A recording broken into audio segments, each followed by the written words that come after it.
이 자리에 제가 앉아본 지가 딱 10년이 됐네요. 올해. 네. 2004년도 5월 달이었으니까 제가 2004년도 5월 달에 5월 30일 날 제가 이 조계사 주지를 벗어나서 다른 데로 간 기억이 10년 전에 있습니다.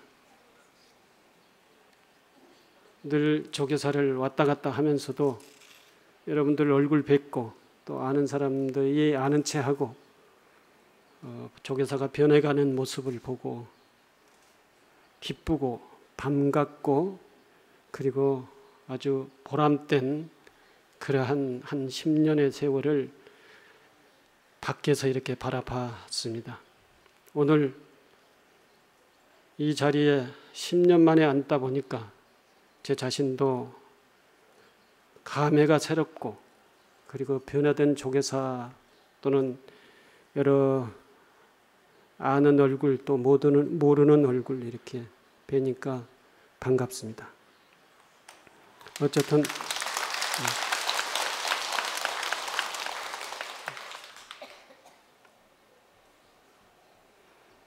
10년이 엊그제 같네요. 저 앞에 축대를 쌓고 토담을 싸고 소나무를 심고 그리고 우종천국을 만들고 우종천국에 화장실을 짓고 이 법당을 해체해서 새로 보수를 하고 이러한 일들을 제가 했습니다. 이 법당의 아쉬운 부분은 이 법당의 대들보를 한참 올리는 과정에서 제가 상량을 하지 못하고 가는 부분에 있어서 당시는 매우 아쉽게 생각을 했습니다. 하지만 후임자가 와서 이렇게 법당을 잘 완공을 했고 또 주변 정리도 잘 이렇게 했고 오늘 이렇게 9월달 오늘 지금은 10월달이기는 합니다만 양력으로는 국가축제도 이렇게 하고 조계사가 정말로 일신했습니다. 그리고 앞으로도 조계사가 성역화 사업을 통해서 이 조계사 부록 내에 있는 모든 것들을 정말 조계사 중심으로 정리를 할 그러한 계획을 종단에서 세우고 있습니다. 한국에서 그리고 서울에서 종교의 도량으로서는 가장 거룩한 그런 도량으로 가꿔지지 않을까 하는 생각이 듭니다.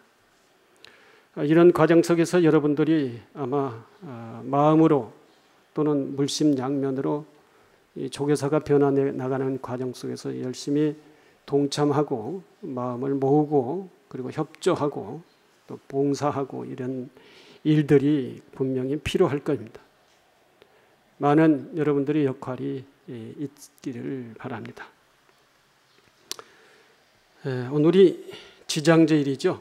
네, 지장제일이고 저희 불광사도 오늘 지장제일입니다. 그런데 주지 스님이 오늘 지장제일 날 법회를 좀 부탁을 해서 주지 스님은 또 다른 절에 가신 것 같아요. 지금 저 어디 원장 스님하고 저 진관사 수륵대제인가요? 거기 아마 원장 스님이 가시자고 해서 그냥 거기 가신 것 같습니다. 그러니까 저도 저를 비워놓고 오고 또 여기 주지 스님도 저를 비워놓고 다른 절에 가고 입장이 마찬가지네요. 어쨌든 누가 따로 주인이 있는 게 아니라 우리 모두가 다 이 부처님 도량은 주인이기 때문에 주지 스님이 계시든 안 계시든 열심히 기도 정진을 하고 그리고 사찰을 가꾸고 여러분들도 열심히 수행을 하는 것은 늘 어떠한 상황 속에서도 변화가 없어야 되겠습니다.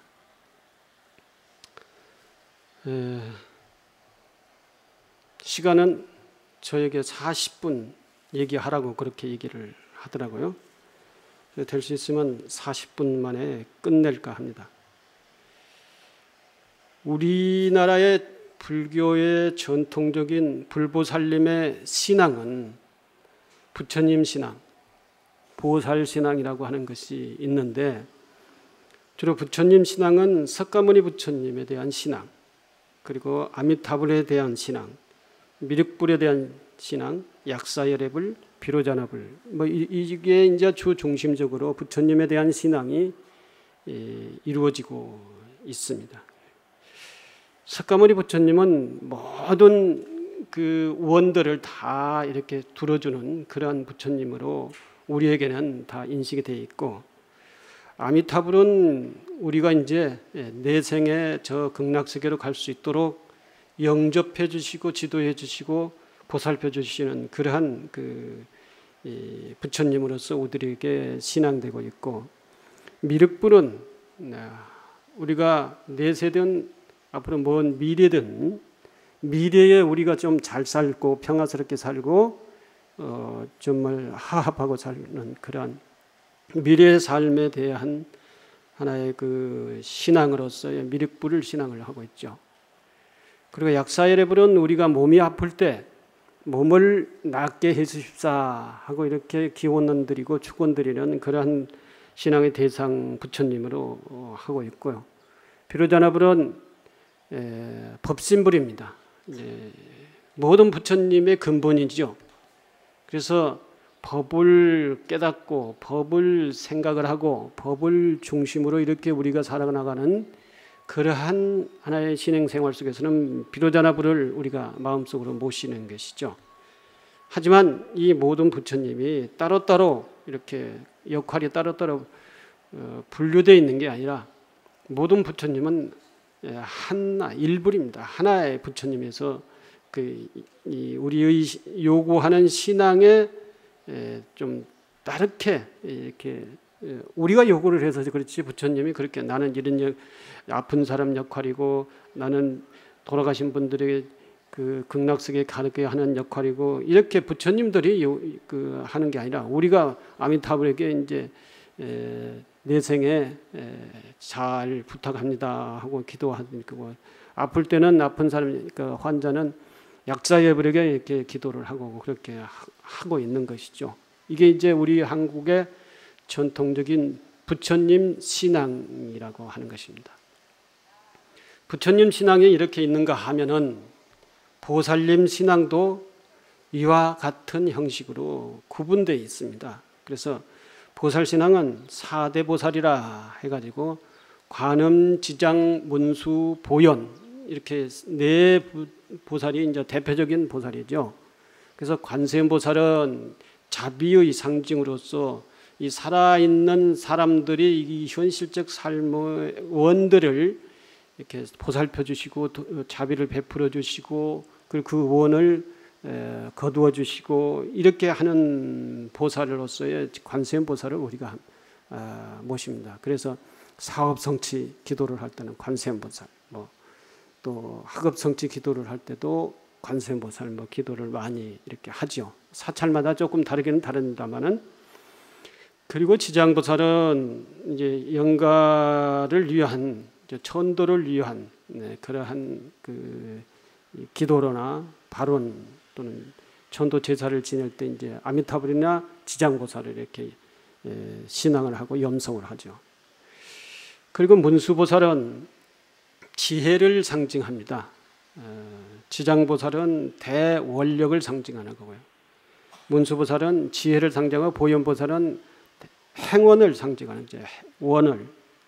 그래서 문수보살은 지혜, 학업성취 기도를 할 때 문수보살의 지혜를 학생에게 있게 해달라, 학업을 닦는 사람들에게 문수의 지혜를 얻게 해달라, 가꾸게 해달라 이렇게 할 때 이제 문수보살 이렇게 기도를 하죠.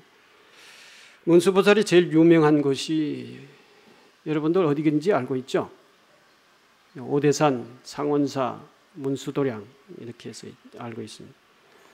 보현보살은 실천의 상징입니다. 실천의 상징. 어떠한 원력을 딱 세웠으면은 그것을 어떠한 어려운 상황이 있더라도 기어코 실천해서 성취하는 그러한 원력을 가지고 있는 분이 보현보살이다. 그래요. 그래서 불보살님의 신앙에 대한 그 전통적으로 우리가 진행해왔던 것을 구분을 해보면은 지금 말씀드렸듯이 그렇게 구분을 할 수가 있습니다. 석가모니불, 아미타불, 미륵불, 약사불, 그리고 비로자나불, 그리고 관음, 지장, 문수, 보현보살. 오늘은 지장제일이죠. 지장제일이기 때문에 지장보살에 대한 얘기를 할 수밖에 없을 것 같습니다. 그러면 지장보살은 어떤 분인가? 이 얘기는 너무나도 여러분들이 이제 많은 법사 스님들에게 들었기 때문에 다들 잘 알고 있을 겁니다. 지장보살은 저 지옥에 계시는 분이시죠. 지옥에. 지장보살이 무슨 지옥에 있느냐? 뭐 이렇게 당황해할 분도 계실지 모르겠습니다만 지장보살이 왜 지옥에 있느냐? 지옥에서 지옥 중생들, 고통받는 지옥 중생들을 건져내기 위해서 지옥에 계시는 것입니다. 지옥에서 고통받고 있는 게 아니라 지옥에 직접적으로 지옥에 들어가서 고통받고 있는 중생들에게 계속적으로 깨우쳐주기 위해서 깨우쳐주기 위한 설법을 하시는 분이 이제 지장보살이죠.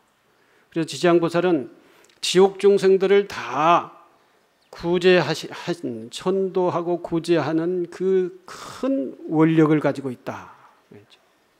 그래서 대원 본존 지장보살이다. 그렇게 얘기를 하죠. 근데 지옥은 어떤 곳인가요?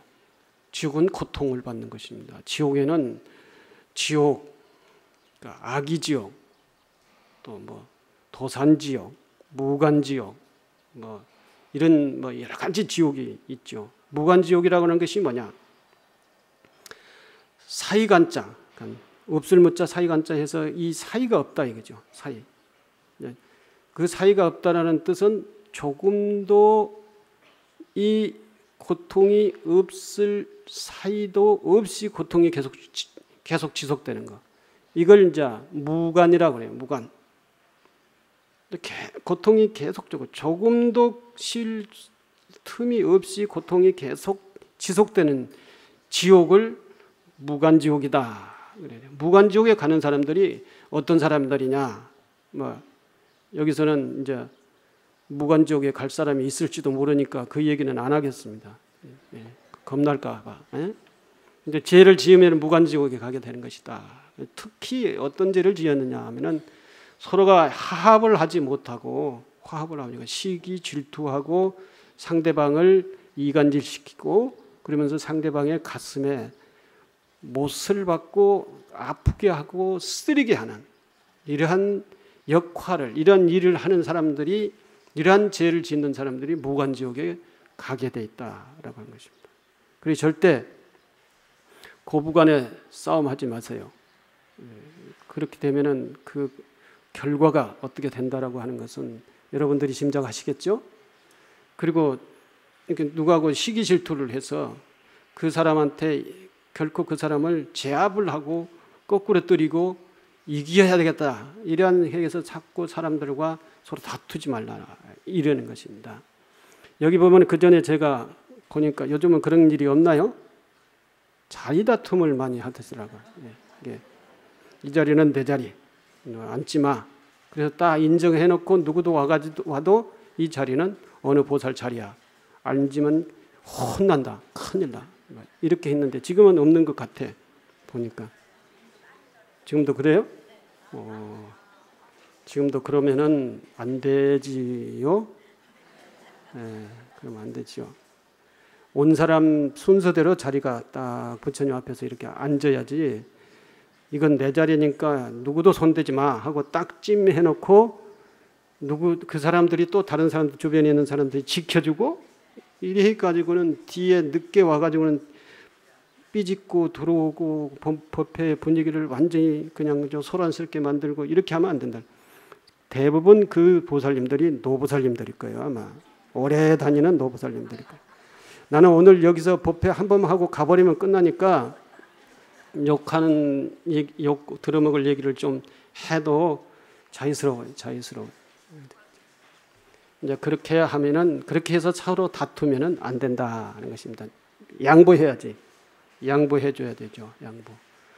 오래 다닐 수 있는 사람이 처음 온 사람들의 자리를 양보해주고 이렇게 다 감싸주고 보살펴주고 해야 돼요. 근데 나이 먹으면 또 그렇게 안 돼요. 나이 먹으면 자기 몸 챙기다가 바빠가지고 안 돼요. 그리고 또 젊은 사람들은 늙은 사람들이라 해서 죄송합니다.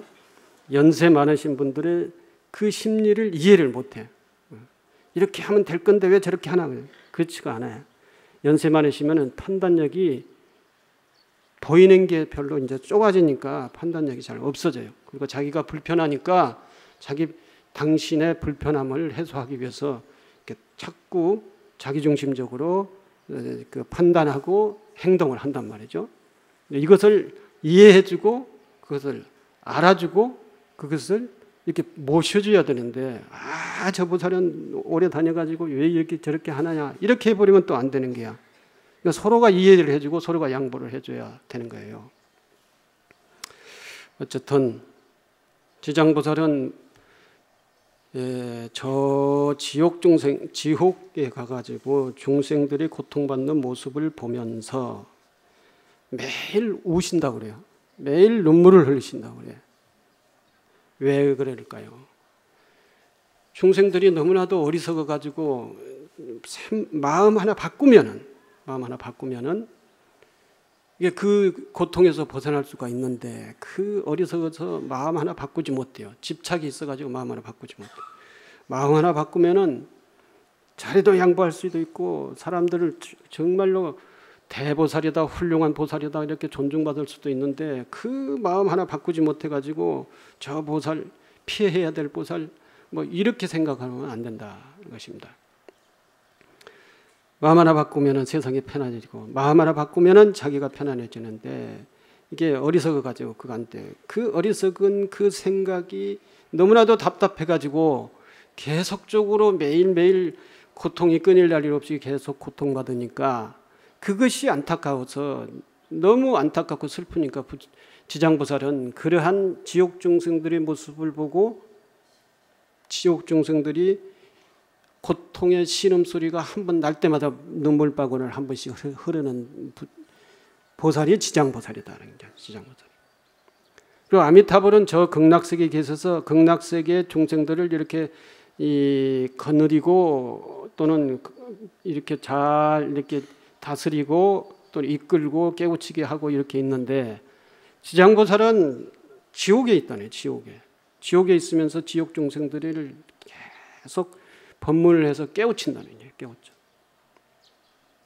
법문을 많이 들어도 우리가 깨우쳐야 될 일들이 굉장히 많죠. 자비심을 가지고 베풀고 함께 화합하고 이렇게 이제 다 그것이 그렇게 해야 된다고 받아들이면서도 그걸 못하는 거예요. 지옥 중생도 마찬가지예요. 그걸 지장보살이 그렇게 얘기를 해도 그것이 맞습니다, 그렇게 해야 됩니다, 그렇게 판단을 하면서도 또 그것을 깨우치지 못해요. 마음 바꾸지 못해요. 그러니까 계속적으로 고통이 가해지는 거예요. 우리에게도 역시 마찬가지죠. 계속적으로 불협화음, 고통스러운 이런 상황들이 계속 벌어지게 된다. 그렇죠? 그래서 지장보살은 돌아가신 분들이 저 극락세계로 가지 못해서 그 지옥에 가 계시는 그런 분들을 이렇게 이끌기 위해서 그런 건다. 그렇죠? 지장경에 보면은 이런 얘기가 있어요. 세존이시여, 저는 저희 분신으로 하여금 모든 세계에 가득 차게 하고 그 한 몸마다 백천만억 사람들을 제도하여 삼보에 기이하게 하며 길이 생사의 고통에서 벗어나 열반에 들도록 하겠나이다. 이렇게 부처님에게 약속하신 분이에요. 모든 지옥 중생들을 다 이렇게 구제하겠나이다. 그리고 원력을 세워서 부처님에게 약속하신 분이 바로 이제 지장보살이다. 그리고 또 세존이시여, 오직 바라건대 후세의 악업 중생에 대해서는 염려하지 마시옵소서. 부처님에게 지장보살이 후세의 악업 중생들에 대해서는 염려하지 말라. 내가 다 가서 원력을 세워서 이 지옥 중생을 다 제도를 하겠다. 그렇게 부처님에게 염려를 놓게 하시는 분이고, 미래세의 선왕자 선녀인지 불법에 대한 생각의 공경심만 내어도 저는 백천가지 방편으로 그 사람을 제도하여 생사에서 속히 해탈을 얻게 할 것이옵니다. 이렇게 또 부처님에게 말씀을 드려서 부처님과한테 대원력을 발휘해서 모든 지옥 중생들을 다 어떠한 방편과 어떠한 방법과 수단을 다 동원해서 중생들을 제도하겠다.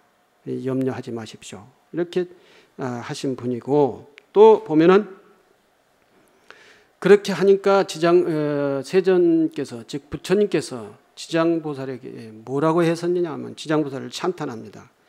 장하다, 지장이요. 그대의 실력은 불가사의하도다. 그대의 자비는 불가사의하도다. 그대의 지혜는 불가사의하도다. 그대의 변제는 불가사의하도다. 시방의 모든 부처님이 천만갑 동안 찬탄할지라도 그대의 불가사의한 공덕은 다 말할 수가 없다. 공덕이 그만큼 크다는 것이죠. 원력을 세운 그 공덕이 너무나도 크다.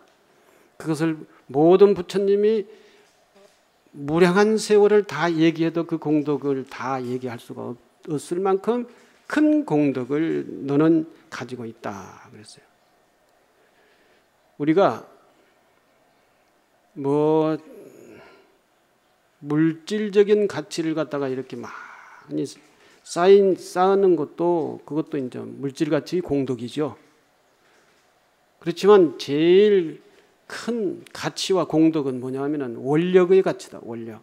그 원력이 나쁜 짓을 하는 원력이 아니라 어려운 사람들을 좀 이렇게 도와주는 그런 원력, 서로가 화합하는 원력, 서로를 배려해주는 원력.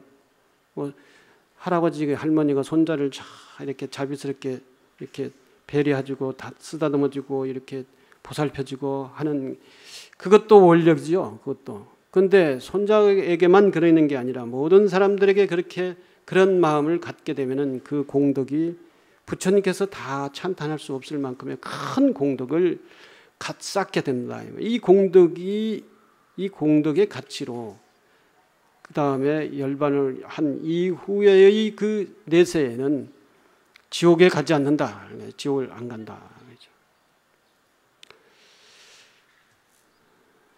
살아서 극락 가는 방법이 있는데요. 여러분들한테 그걸 가르쳐 드리겠습니다. 오늘 잘 잊어버리고 잊지 말고 기억을 해 주세요. 옛날에 어느 스님이 만행을 하다가 날이 저물어 가지고 어느 마을의 대갓집에 가서 이렇게 저기를 두들겼어요. 대문을 두들겼어요. 그래서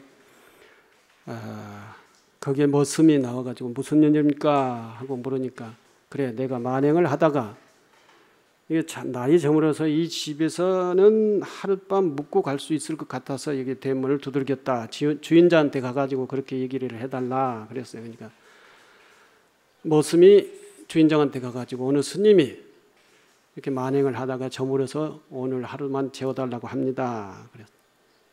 그래서 그 대감만연도 이제 아마 자비스러웠던가 봐요. 자비스러웠던지 그래라 하고, 그래서 이제 머슴의 안내를 받아 사랑채에서 이제 하룻밤을 이제 묵게 됐어. 그리고 하룻밤을 자고 이제 아침에 일어나서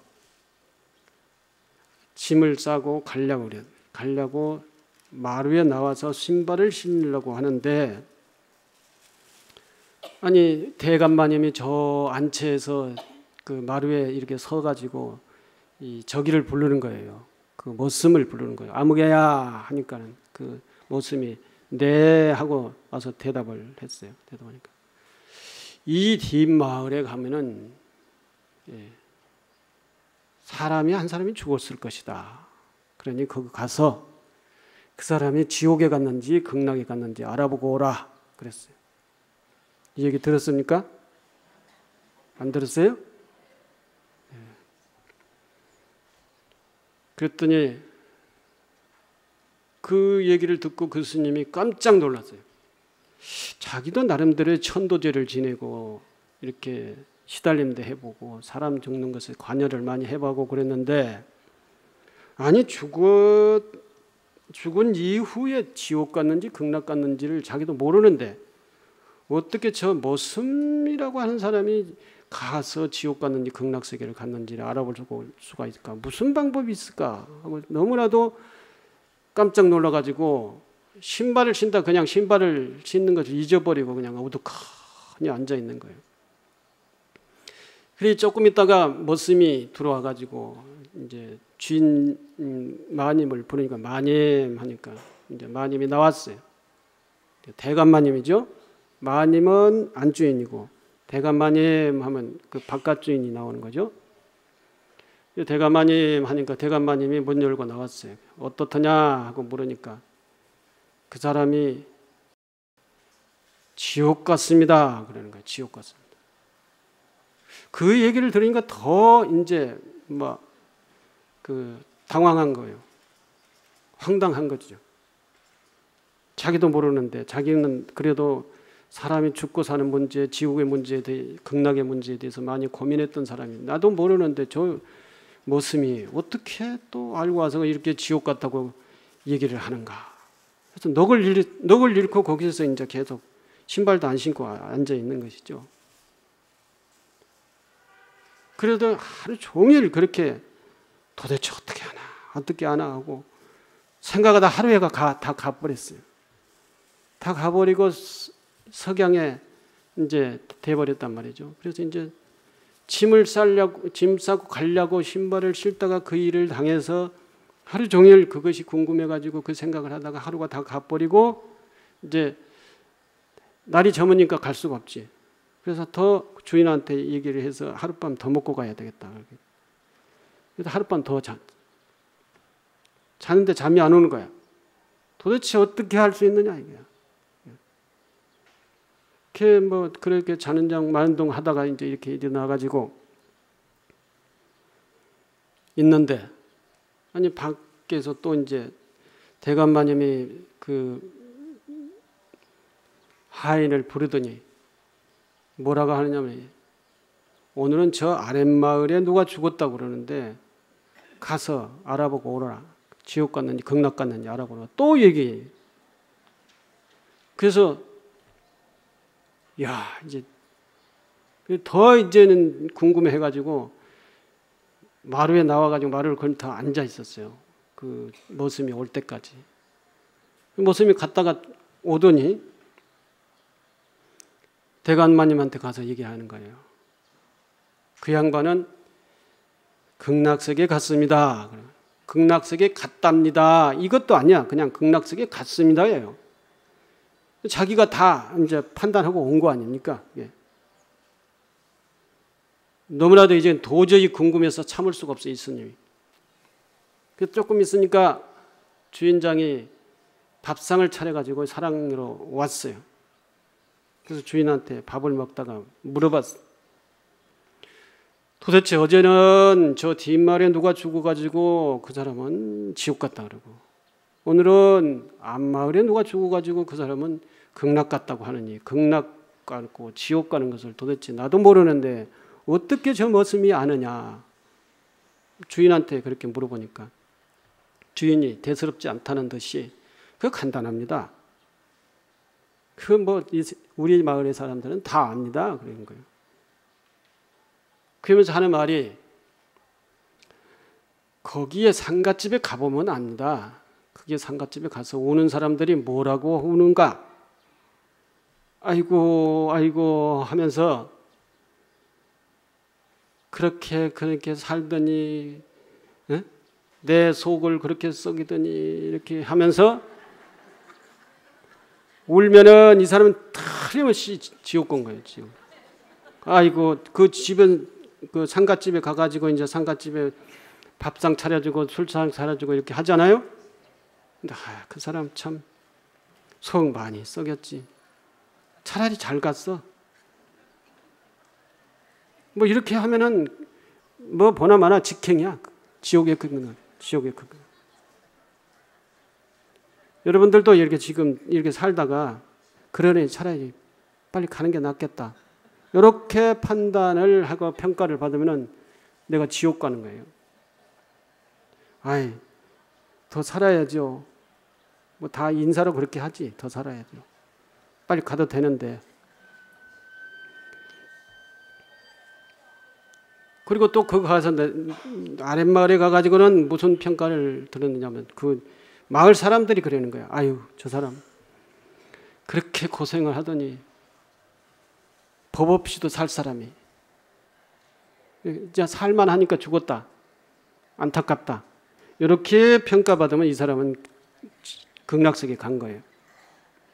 자, 여기서 여러분들 어떻게 여러분들을 평가합니까? 여러분들 도바늘을 어떻게 평가를 합니까? 다 알겠죠? 여러분들이 어디 갈 건지 다 알죠? 몰라요?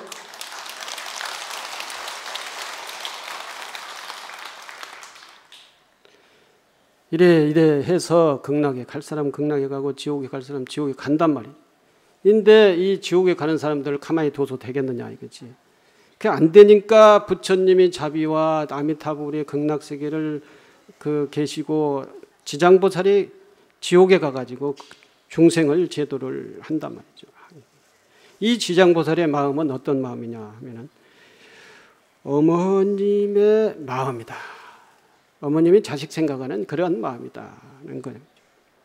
어머님이 자식을 어떻게 생각하는가요? 또 비유를 하나 드리겠습니다. 우리나라에는 원숭이가 안 살죠? 저 부처님 나라에는 원숭이가 살았죠, 인도에는. 근데 인도에 있었던 일인데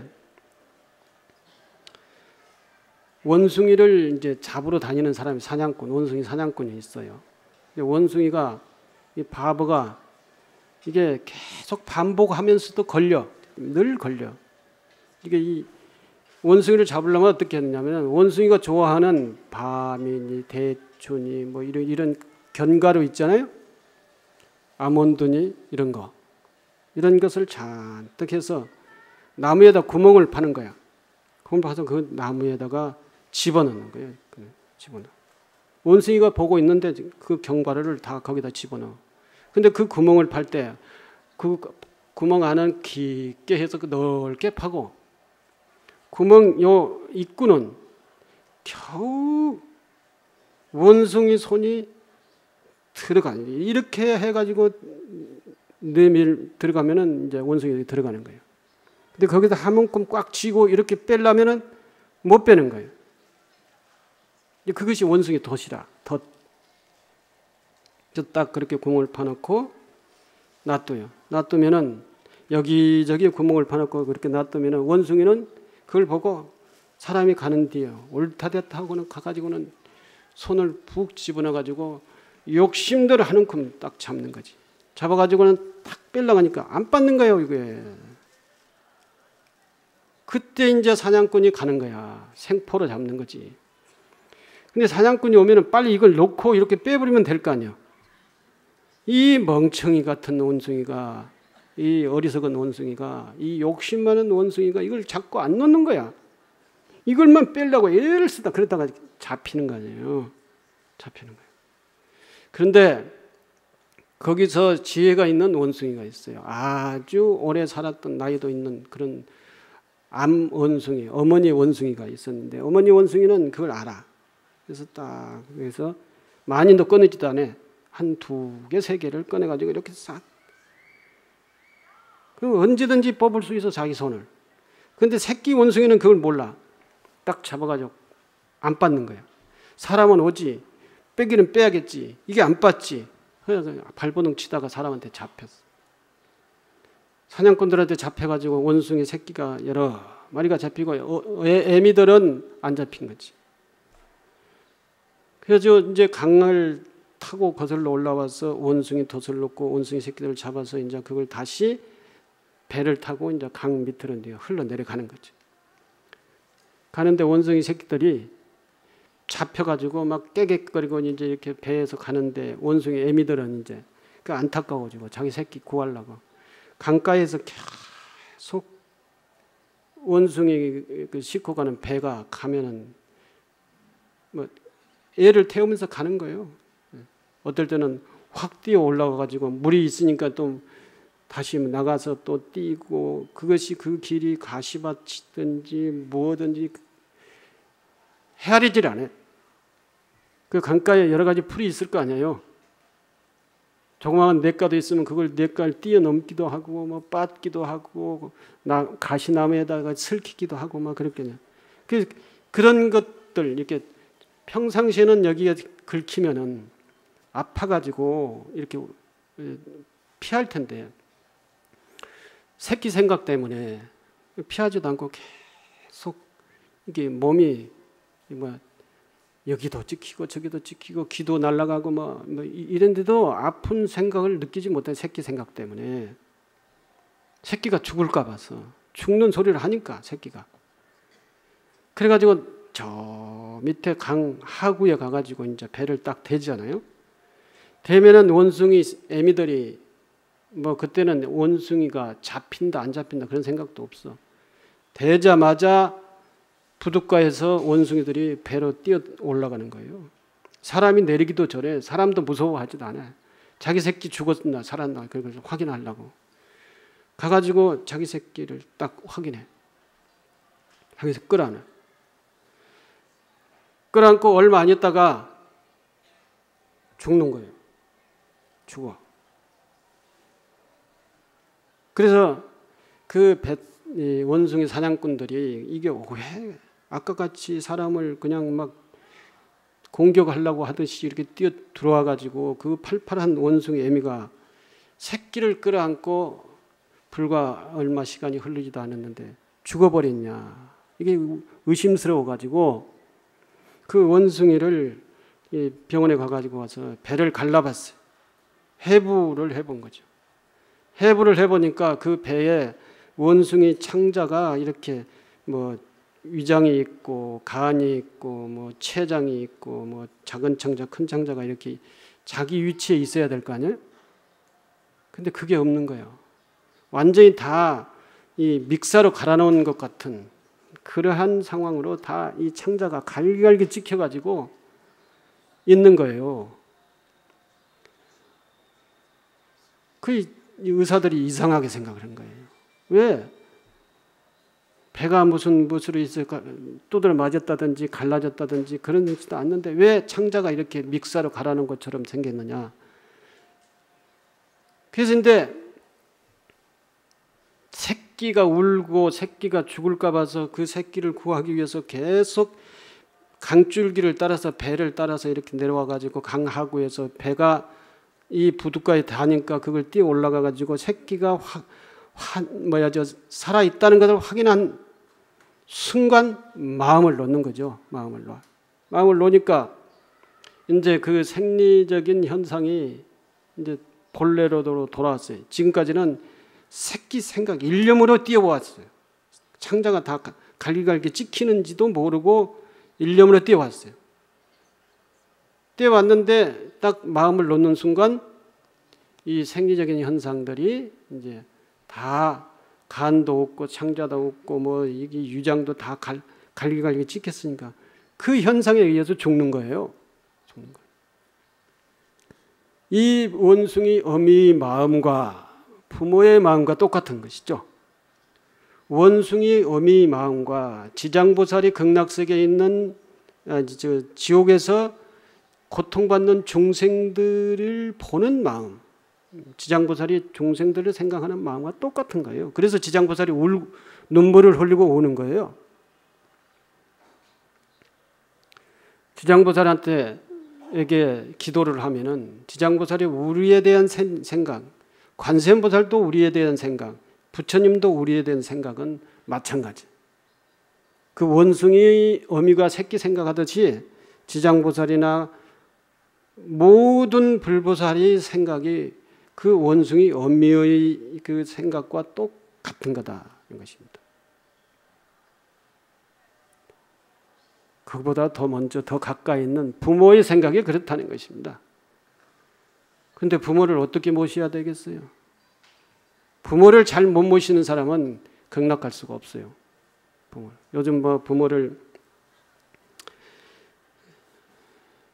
귀찮다 싶으면은 시설로 보내버린다고 그래야 돼.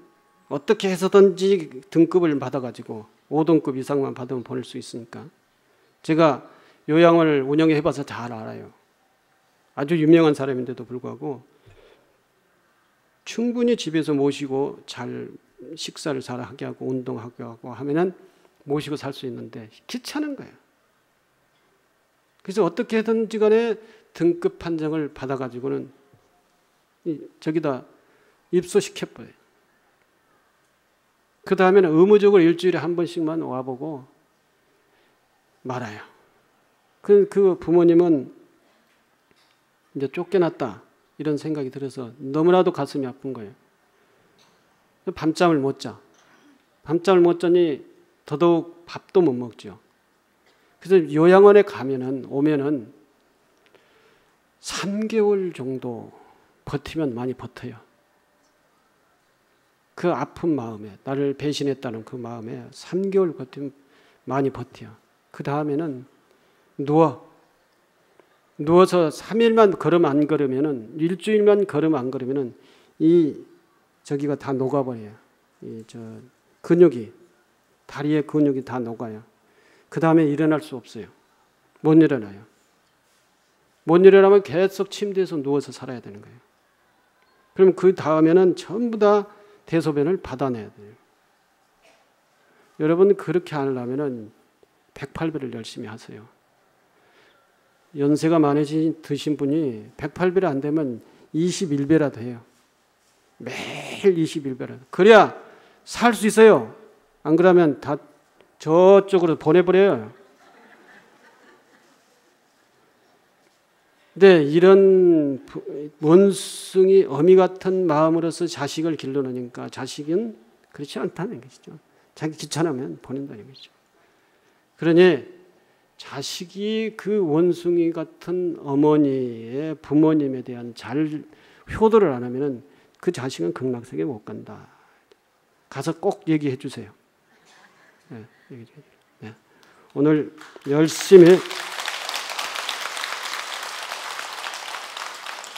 앞으로 열심히 부모님에 대한 존경한 생각과 그리고 자식에 대한 사랑과 그리고 불보살님에 대한 자비를 생각하시면서 열심히 사시기 바랍니다. 감사합니다.